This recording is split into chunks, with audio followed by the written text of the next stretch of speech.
रोज मिलते हैं और आज भी मिल रहे हैं।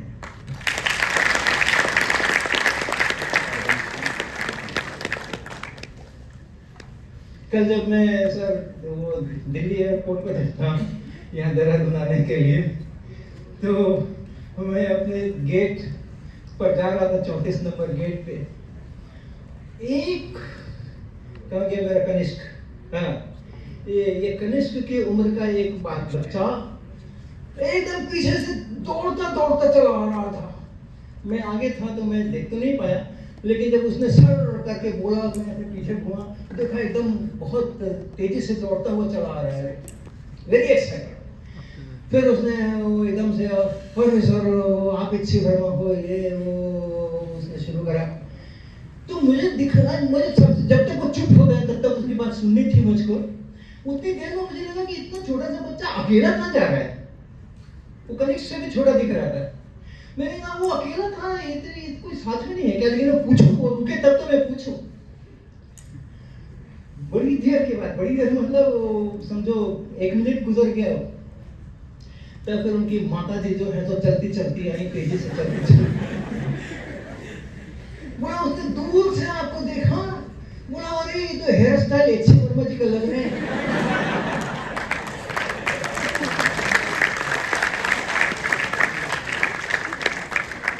भागता हुआ वहां से दौड़ता हुआ माँ को कहीं छोड़ा उसने, माँ का क्या हो रहा है नहीं हो रहा है कहीं छोड़ा उसने, भागा वहां से मेरे पास आकर के, और फिर मेरे से बातचीत उसने की। माँ ने फिर बताया कि ये तो आपको जैसे ही देखा वैसे ही पहचान गया, उसको इतना सब्र नहीं रहा कि उस सर इधर उधर हो जाएंगे तो फिर कहाँ ढूंढूंगा। फिर मैं फोटो वोटो खिंचवाई, मैंने पूछा किस क्लास में पढ़ते हो, तो बोला अभी 9th में गया हूँ। ये किस पद्म पुरस्कार से कम है।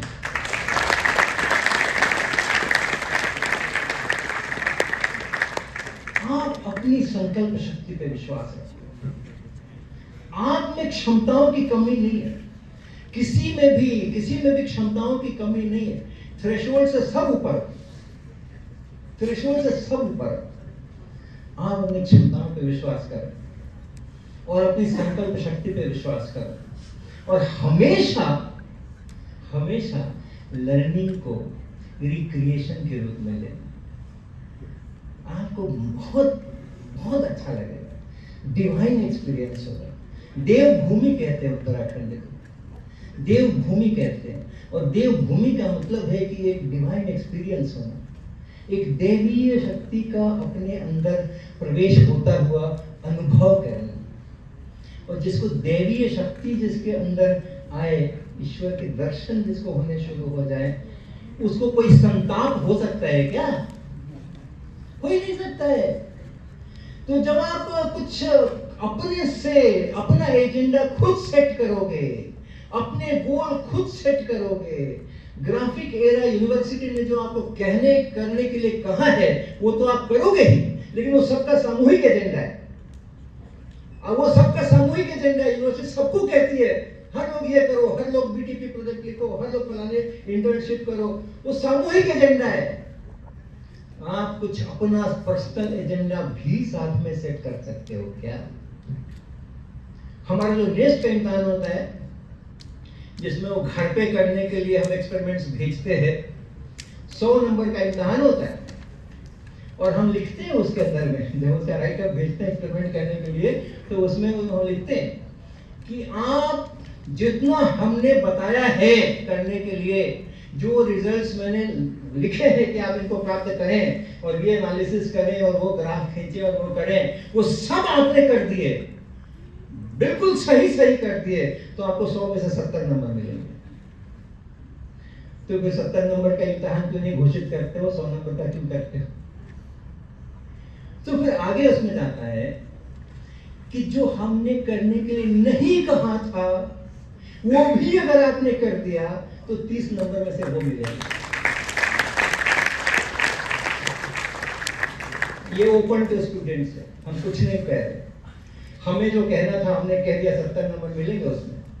अब इसके बाद अपनी कल्पना शक्ति से अगर आप उसको एक्सटेंड करते हैं उस पूरे आइडिया को, अपनी उसके अनुसार अगर उसी एक्सपेरिमेंट में से आप कुछ और नया निकालते हैं, कुछ और नई चीज करते हैं, तीसरा नंबर उसके लिए है। और मैं आपको बताऊं, जो मैक्सिमम काम किया हुआ मुझे मिला है अब तक 2022 में, एक स्टूडेंट ने 103 पेज की पीडीएफ हमें बना करके भेजी, 103 पेजेस। हमने जो कहा था एक एक्सपेरिमेंट की रिपोर्ट करने के अंदर में कितना लगेगा, 5 पेज, 10 पेज, 12 पेज, 15 पेज, लेकिन वो एक जो उसको जब फ्रीडम मिल गई कि जो मर्जी हो सो करो, जो हमने कह दिया वो तो कर दिया, उसके अलावा जो मर्जी हो सो करो, तो हमारे एक विद्यार्थी ने इसमें इतना काम किया, इतना काम किया, इतना काम किया कि उसका एक पीडीएफ 103 पेजेस का आया। हम लोग उसको लग रहा था कि हम किसी की पीएचडी थीसिस इवैल्यूएट कर रहे हैं। तो ये जो है ना कि जो सामूहिक एजेंडा हमें मिला है वो तो मैंडेटरी है, और जो भी काम मैंने हाथ में ले लिया है उसको हमें बेस्ट प्रकार से पूरा करना है।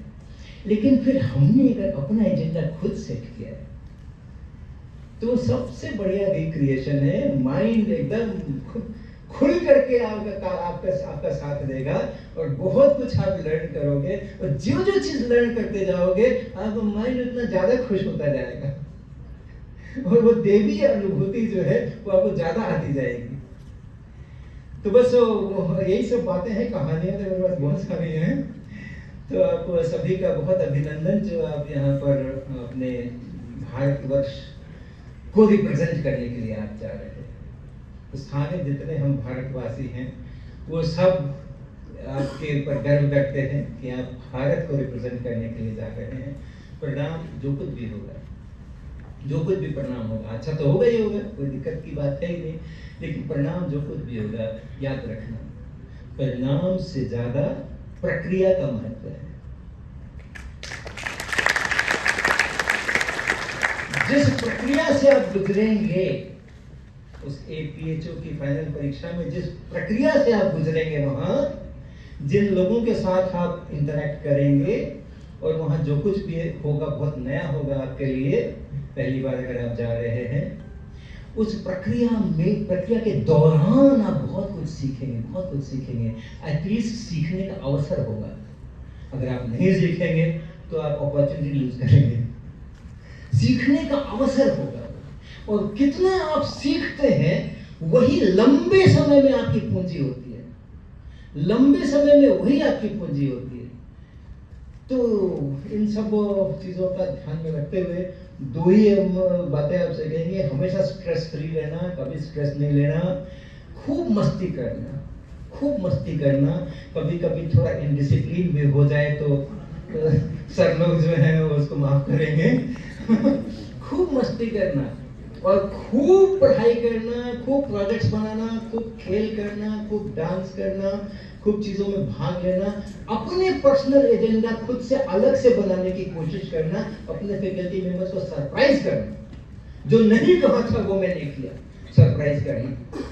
ओके, और आप सब लोग भी अपने जीवन काल में जब आगे बढ़ोगे तो आप ऑलरेडी एस्टैब्लिश कर चुके हो कि आप भारत के और बेस्ट ब्रेन्स में से हो। आपके पास इतनी बड़ी पूंजी है। हाथ से काम करना आना चाहिए, दिमाग से सोचना आना चाहिए, और क्या चाहिए? अगर दिमाग से सोच सकते हैं और हाथ से काम कर सकते हैं, कुछ और नहीं चाहिए। और जितना आप सोचते हैं ना, ये सक्सेस, वो सक्सेस, ये पैरामीटर, वो पैरामीटर, वो सब पीछे पीछे चल करके आए। लक्ष्मी के दो रूप बताए गए हैं अपने शास्त्रों में। एक बताया गया है किस पर सवार होती है? लक्ष्मी की सवारी क्या है? उल्लू है ना।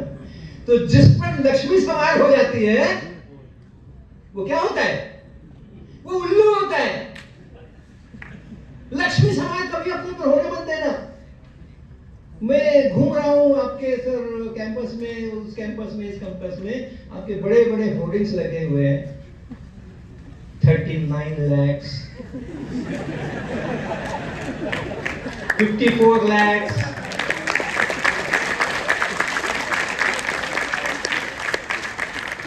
45 lakhs।